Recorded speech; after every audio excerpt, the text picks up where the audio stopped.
You and I both believe that passion breeds success. In your mid-20s, I think, you changed career paths to do something you felt more connected to. So can you tell us what prompted that shift? When I was 21 to 25, I ran a PR business that represented nightclubs. I was into the party scene. I was into publicizing things, and I was really wanting to live that fast-paced New York City life. By the time I was 25 years old, I hit a spiritual bottom. I hit a physical, emotional bottom.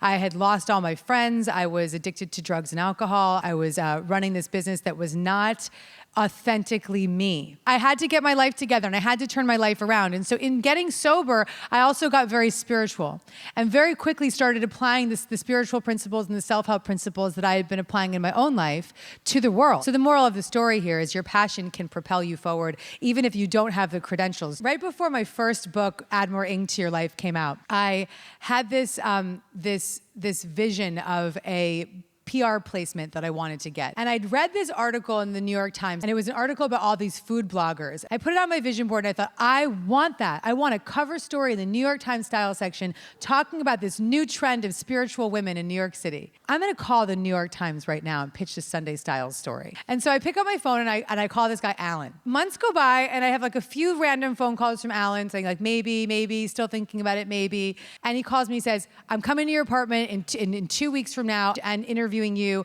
about the work that you're doing with these women in your apartment that are doing these group coaching, and I'm gonna do the feature story. And I was like, done. So Alan comes to my house, he does the interview, he sticks around after everybody leaves, and he walks up to my vision board and he's like, what's this? And I say to him, there was this story about these bloggers several years ago, and I really wanted that kind of piece in my own work. He looked at me in shock, and he said, I wrote that story.